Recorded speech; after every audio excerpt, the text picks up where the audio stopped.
Nagtitipon upang pagsaluhan ang kalikasan, handog ng Diyos sa tanan. Sa panahong tigang lupa, sa panahon ng ani sa dalan, sa panahon ng digmaan at kaguluhan, sa panahon ng kapayapaan, sa pag ng Panginoon, bayan ngayon nagtitipon upang pagsaluhan ang kalikasan, handog ng Diyos sa tanan.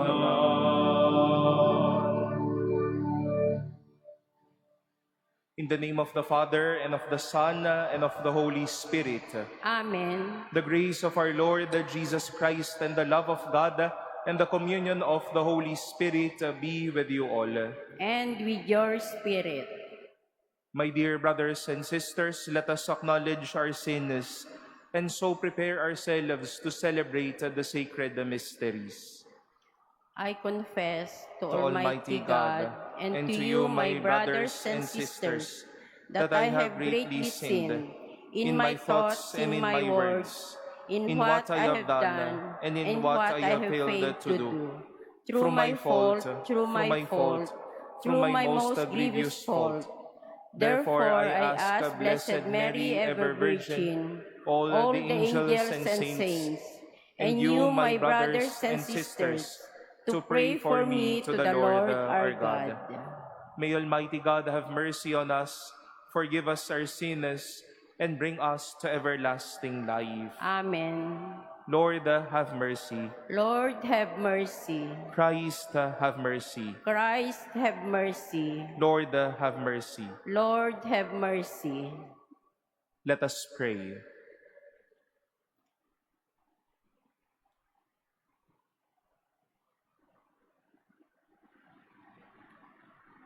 O God, who are without beginning or end, the source of all creation, grant us so to live this year whose beginning we dedicate to you, that we may abound in good works and be resplendent with works of holiness. Through our Lord Jesus Christ, your Son, who lives and reigns with you in the unity of the Holy Spirit, God forever and ever. Amen. Please be seated.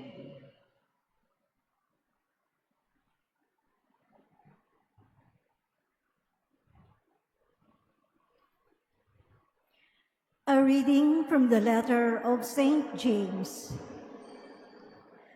Blessed is he who perseveres in temptation, for when he has been proven, he will receive the crown of life that he promised to those who love him.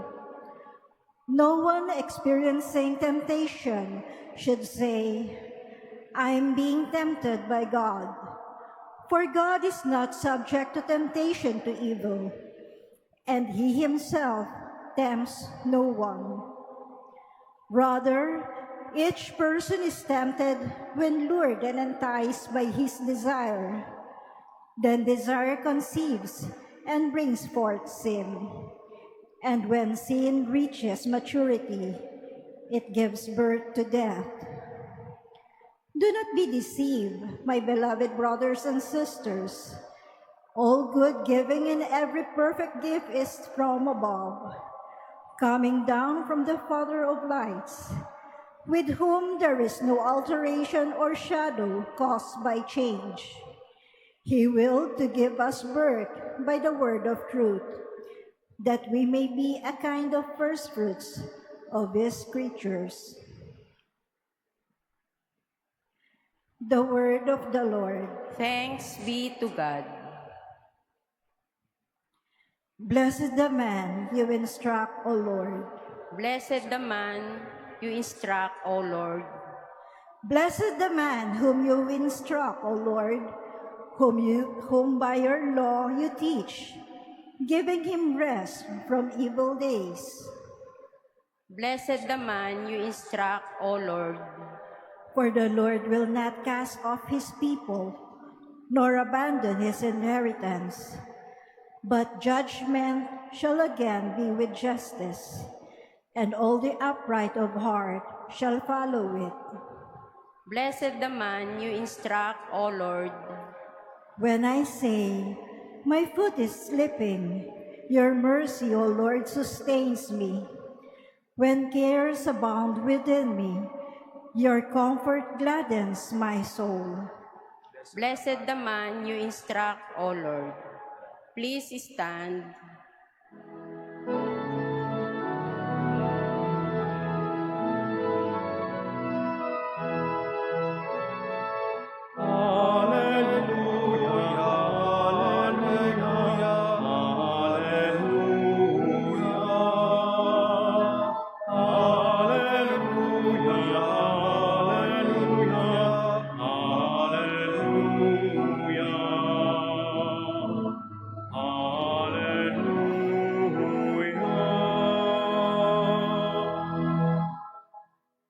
Whoever loves me will keep my word, says the Lord.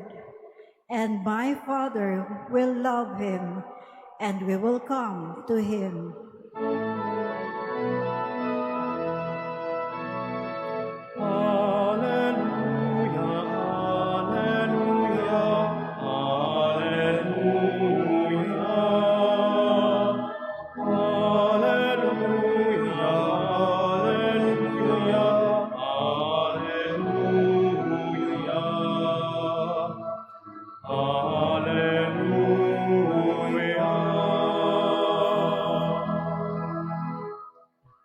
The Lord be with you. And with your spirit. A reading from the Holy Gospel according to Mark. Glory to you, O Lord. The disciples had forgotten to bring bread, and they had only one loaf with them in the boat. Jesus enjoined them, "Watch out, guard against the leaven of the Pharisees and the leaven of Herod." They concluded among themselves that it was because they had no bread.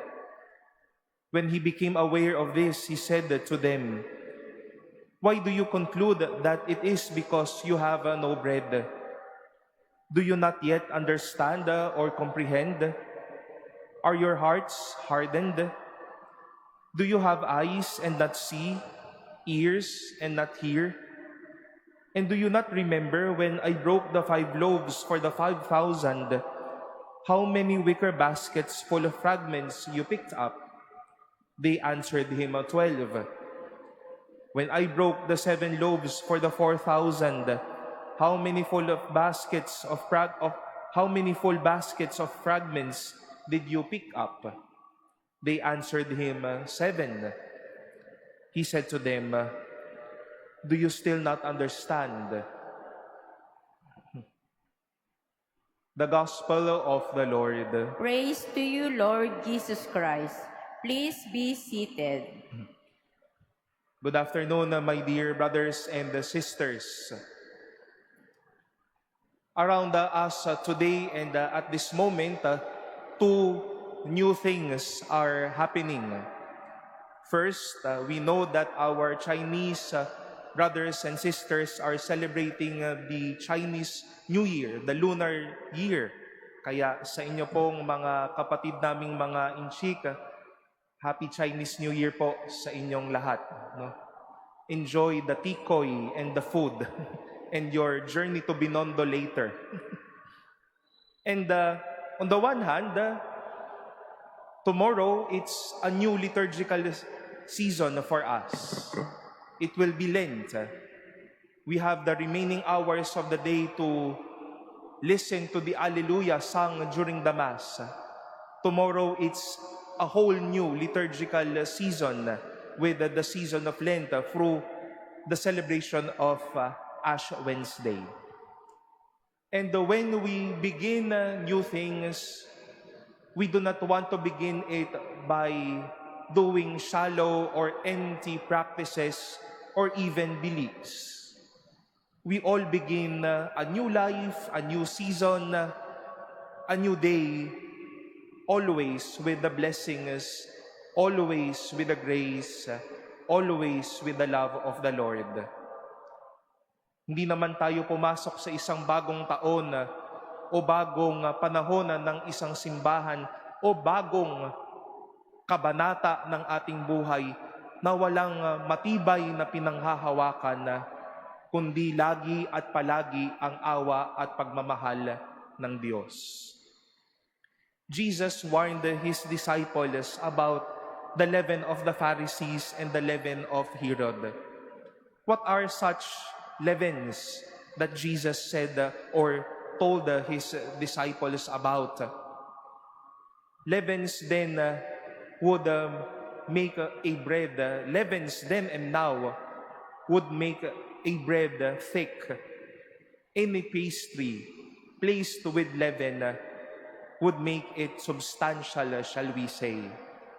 Pero kahit papano, pipiin mo yan, makikita natin hindi naman pala talaga malaki. Hindi naman pala talaga malaman. It was the leaven of corruption, being too shallow in their own concept of life, being too empty with their faith and their practices of their religion. And such Jesus would not like his disciples to bring with them, but the blessings, the goodness, their faith, their confidence in Him.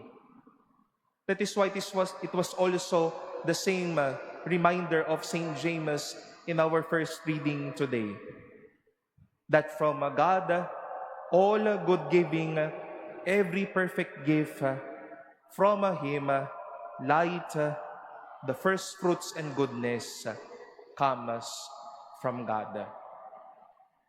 We do not want to begin new things in shallows and emptiness, but we want to begin new seasons, new days, in faith, in depth, and in meaning.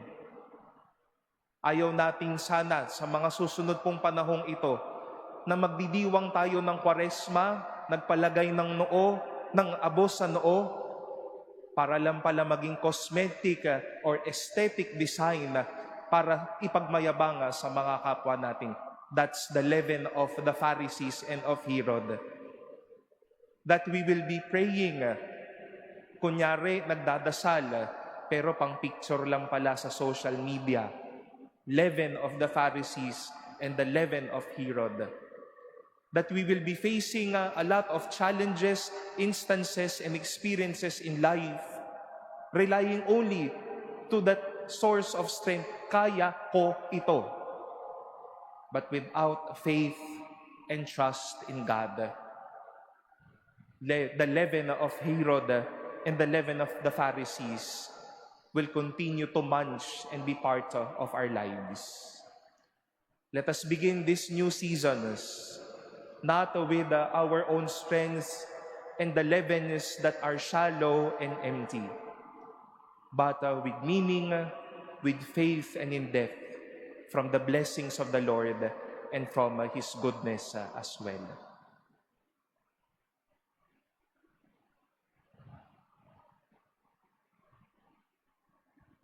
Please stand. Coming together as God's people, we bring our needs before the Father, confident that He will grant our request. For every prayer we shall say, Lord, hear our prayer.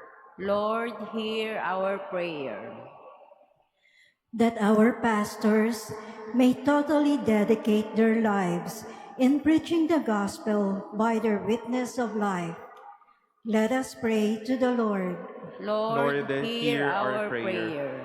That parents and teachers may become living examples of faith to those under their care. Let us pray to the Lord. Lord, hear our prayer. That we may give our best to do what is right, and may God's word be a living power influencing our actions. Let us pray to the Lord. Lord, hear our prayer. That we may show compassion to the elderly, the lowly and sick. Let us pray to the Lord, Lord, hear our prayer.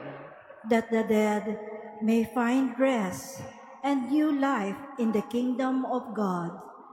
Let us pray to the Lord. Lord, hear our prayer. We now pray in silence for our own intentions and for the intentions offered in this Mass.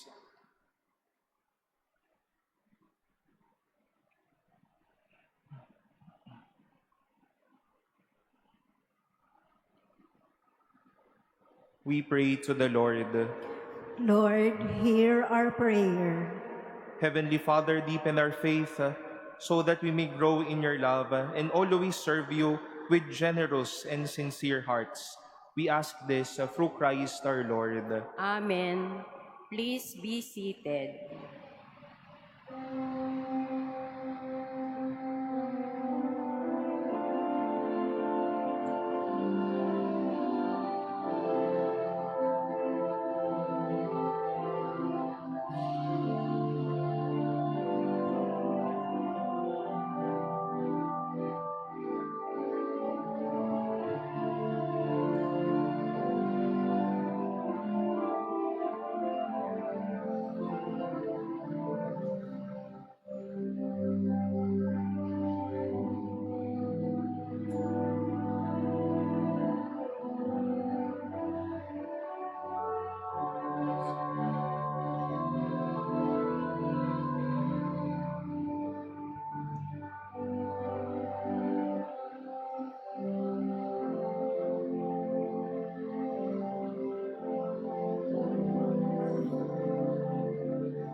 Please stand.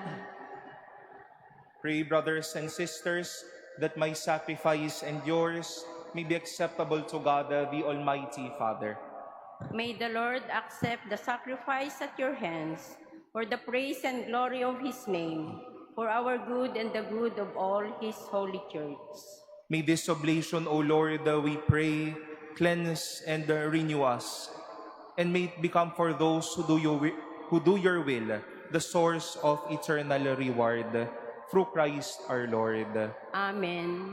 The Lord be with you. And with your spirit. Lift up your hearts. We lift them up to the Lord. Let us give thanks to the Lord our God. It is right and just. It is truly right and just, our duty and our salvation, always and everywhere to give you thanks, Lord, the Holy Father, Almighty and eternal God. For although you have no need of our praise, yet our thanksgiving is itself your gift. Since our praises add nothing to your greatness, but profit us for salvation through Christ our Lord.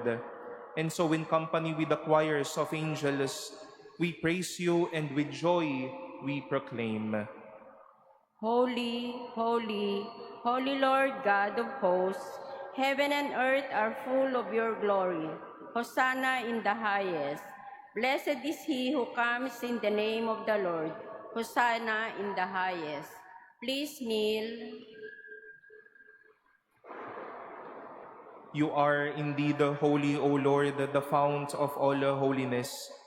Make holy, therefore, these gifts, we pray, by sending down your Spirit upon them like the dewfall, so that they may become for us the body and blood of our Lord Jesus Christ. At the time he was betrayed and entered willingly into his passion, he took bread, and giving thanks, broke it and gave it to his disciples, saying, "Take this, all of you, and eat of it, for this is my body, which will be given up for you."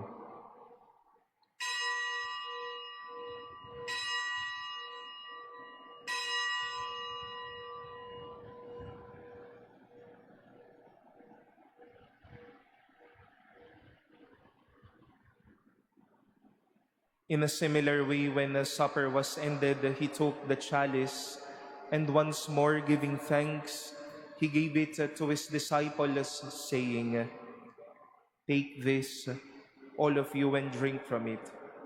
For this is the chalice of my blood, the blood of the new and eternal covenant, which will be poured out for you and for many for the forgiveness of sins. Do this in memory of me.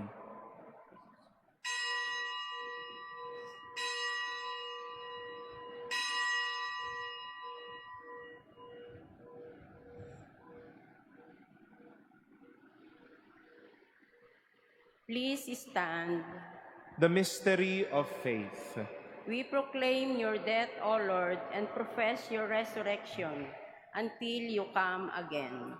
Therefore, as we celebrate the memorial of his death and resurrection, we offer you, Lord, the bread of life and the chalice of salvation, giving thanks that you have held us worthy to be in your presence and minister to you. Humbly we pray that partaking of the body and blood of Christ, we may be gathered into one by the Holy Spirit. Remember, Lord, your church spread throughout the world and bring her to the fullness of charity, together with Leo, our Pope, and Jose, our Bishop, and all the clergy. Remember also our brothers and sisters who have fallen asleep in the hope of the resurrection, and all who have died in your mercy. Welcome them into the light of your face. Have mercy on us all, we pray, that with the Blessed Virgin Mary, Mother of God, with Blessed Joseph, her spouse, with the blessed apostles and all the saints who have pleased you throughout the ages, we may merit to be co-heirs to eternal life and may praise and glorify you through your Son, Jesus Christ.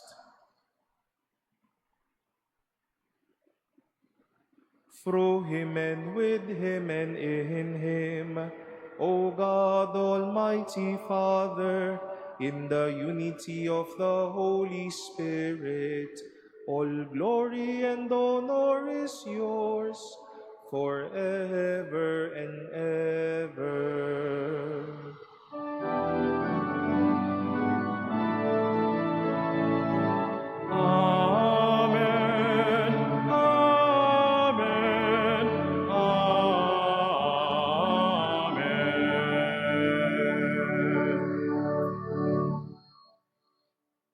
With longing for the coming of God's kingdom, we pray the prayer Christ himself taught us. Our Father, who art in heaven, hallowed be thy name. Thy kingdom come, thy will be done on earth as it is in heaven. Give us this day our daily bread, and forgive us our trespasses, as we forgive those who trespass against us. And lead us not into temptation, but deliver us from evil. Deliver us, Lord, we pray, from every evil. Graciously grant a peace in our days, that by the help of your mercy, we may be always free from sin and safe from all distress, as we await the blessed hope and the coming of our Savior, Jesus Christ. For the kingdom, the power, and the glory are yours, now and forever. Lord Jesus Christ, who said to your apostles, "Peace I leave you, my peace I give you," look not on our sins, but on the faith of your church, and graciously grant her peace and unity in accordance with your will, who live and reign forever and ever. Amen. The peace of the Lord be with you always. And with your spirit. Let us offer each other the sign of peace.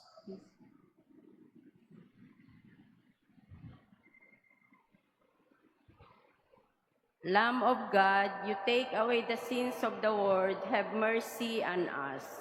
Lamb of God, you take away the sins of the world, have mercy on us. Lamb of God, you take away the sins of the world, grant us peace. Please kneel.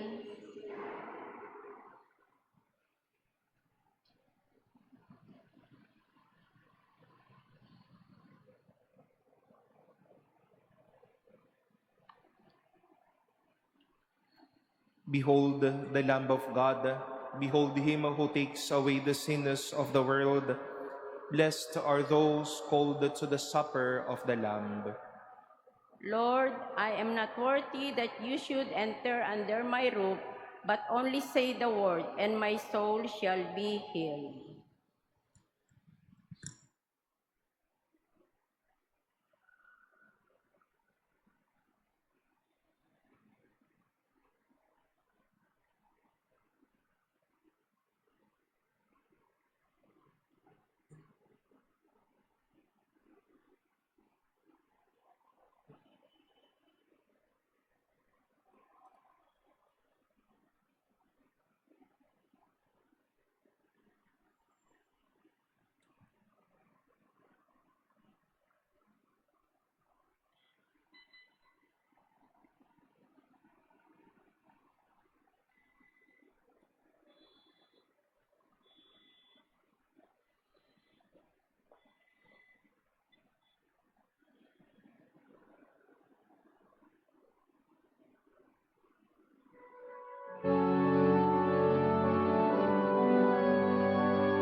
Please stand.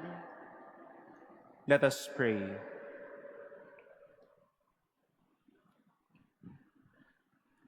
Having fed upon these heavenly delights, we pray, O Lord, that we may always long for that food by which we truly live, through Christ our Lord. Amen.